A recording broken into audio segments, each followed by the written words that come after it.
Hey everybody, I'm System Check 66. Welcome to the channel. And it seems like Mick Gordon is going to be leaving Bethesda and working with id and Bethesda in the future. So Doom won't have the same soundtrack in its next installments, which is a massive shame. That's the thing. It's a big shame because I actually own the original Doom 2016 soundtrack and fucking love it. It's always on my playlist on my phone. And I'm always listening to it, and I think it's a brilliantly composed, very well mixed down and mastered soundtrack. Now, as someone who masters and, well, I mix down my tracks, I make music, so I mix down my music and upload it and stuff. I always try to make sure it's the best it can be with money behind you, like Mick Gordon. If it needs any tweaks and any extra mastering, stuff like that, he can send it off. Now, what's happened with Doom Eternal soundtrack is it wasn't actually mastered, I believe, by Mick Gordon himself, and he's very capable of mastering the soundtrack. Instead, what happened was it was taking too long. The game was about to come out, and so id and Bethesda decided to hand it over to someone in their team or their teams, and they mastered it. Mick Gordon wasn't best pleased about this because people started saying, what's going on? The soundtrack isn't as good. It's mastered terribly, etc., etc. Personally, from my point of view, it wasn't that bad. It really wasn't that bad. I've heard worse, definitely. But yeah, essentially, he's pissed off because if you're an artist and you produce music, it makes you look bad. It makes you look like an idiot if the master comes back and it sounds trash, essentially. So I can see why he's annoyed. But id and Bethesda have a different story as well. So there's a little back and forth, between the two. And Mick Gordon has gone on his Twitter and said, I didn't mix those and I wouldn't have done that. You'll be able to spot the small handful of tracks I mixed, meat hook, command and control, etc.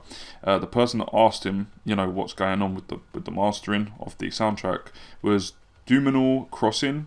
And he said, Mick Gordon is a far more talented audio engineer than me. It's not even close, and that's what makes this especially frustrating. I expect much better from him. Again, the music itself is phenomenal, my bad, but this mix on the official soundtrack is frankly terrible.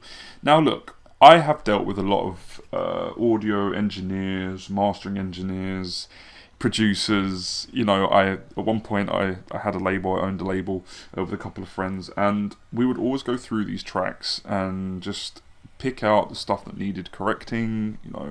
The fact that maybe it was lower decibels than other tracks, on the label. All that stuff.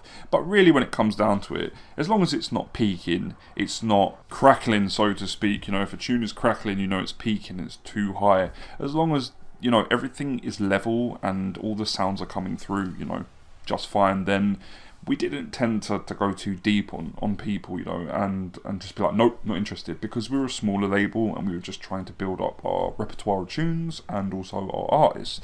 Now, a lot of those artists, or a couple of them, have gone on to do big things. We've had about 3 that have really propelled and excelled, and they were started on our label. And then there's others that kind of life got in the way, or they just moved on to something else. They got bored of producing, where they didn't make it big, or they didn't make it semi-big.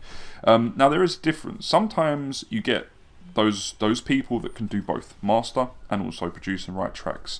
But that comes with training and skill. Yeah, and being in a treated room, and do you see where I'm coming from with this? You have to kind of essentially be able to go to a treated room and listen to it, in a mastering environment. Go to a club, hear it on a big sound system, listen to it in your home.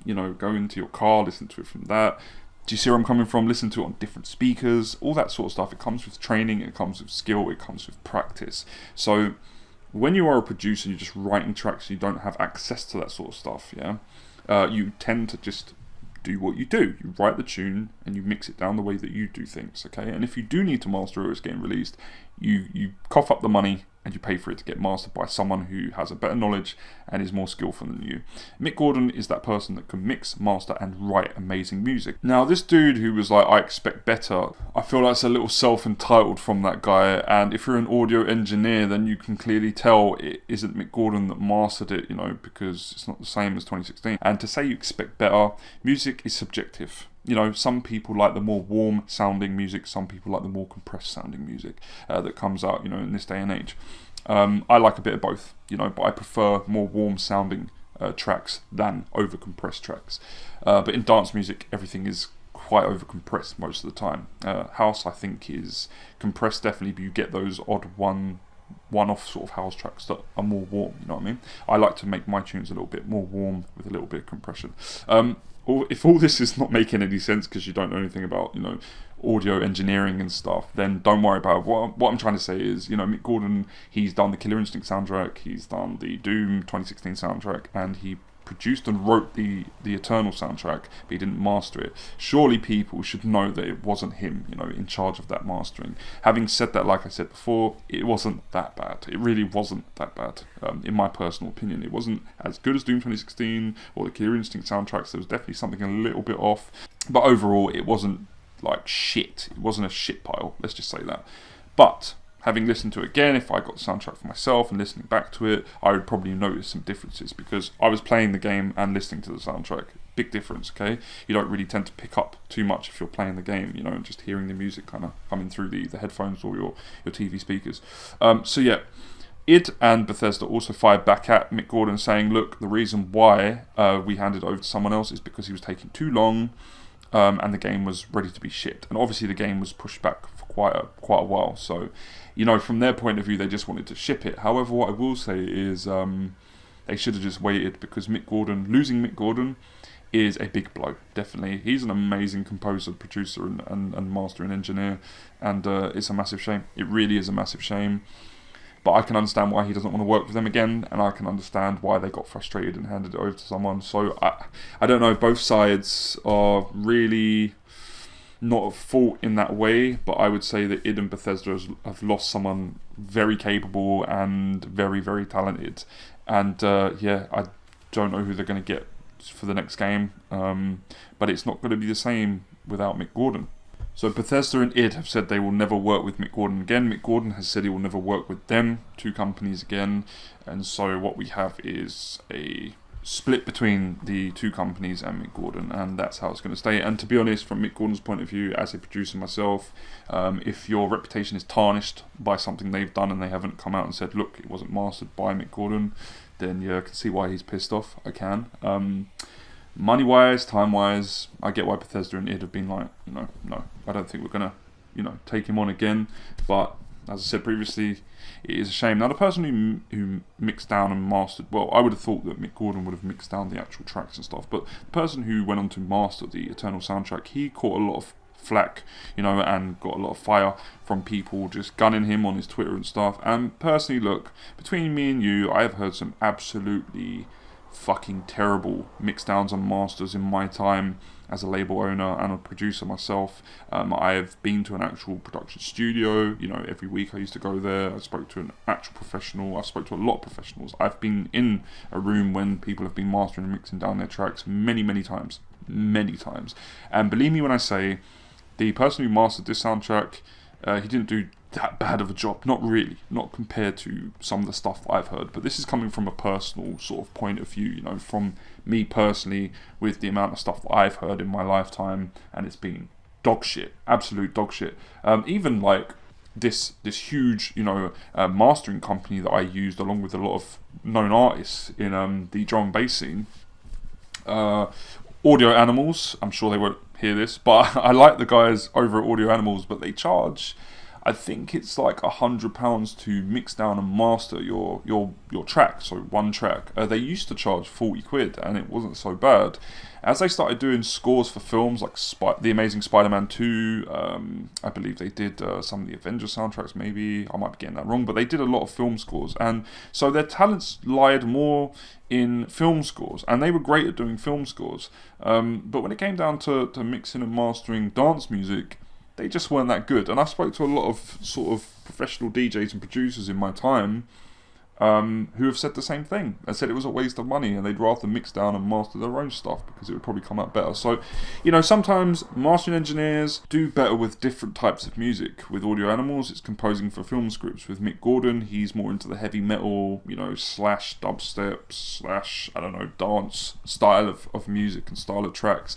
And so if you gave him like a house tune and was like, make a house tune, he'd probably do it actually. He probably could smash that. But, I don't know. Maybe he'd find it hard and, you know what I mean? Not the same as composing what he's normally used to composing. With me personally, I think house is very easy to compose, write, and mix down and master. Dubstep is the second easiest, and then I think drum and bass for me is the hardest, which is quite funny because I'm more of a drum and bass artist, you know, and DJ. But like I said, the mastering of the soundtrack wasn't like terrible. Let's just say that it wasn't great, but it wasn't terrible. I've heard worse. In my time, I've heard a lot worse. So yeah, like, really what this is me trying to explain where I'm coming from, you know, with this information, and the fact that Mick Gordon is not going to be present for the next Doom game, and it's definitely a shame. It is a big shame, that's one thing, because I absolutely love Mick Gordon. He is a savant of music, in my personal opinion. He's an absolute savant. He can, you know, he can just bring a track out and it's pure gold. Every single track on that Doom 2016 album is pure gold. Not a big fan of the Killer Instinct ones. Some of them I like, some of them I don't. But the Doom 2016 was, like, he knocked it out of the park. It was amazing. So yeah, it's going to be a big shame. The tracks he did write for Eternal were brilliant as well. Really, really like them. Especially the Urdak level track that plays. That's one of my favourites. So, big shame, but hopefully he'll find work on another series and some other games. Hey, maybe, hopefully, fingers crossed, Resident Evil, you know, could do a good job with that.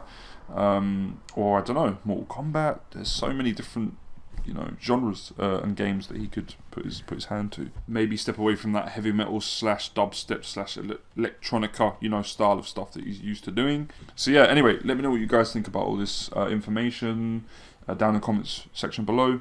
If you like the video, smash the like button and subscribe to my channel if you want to. It's up to you, but I'm always covering games news and the gaming industry. So yeah, until next time, I've been System Check 66. Hope I didn't bore you with too much talk about production and audio engineering and mastering and stuff. But yeah, I'll catch you again next time. See you later. Peace.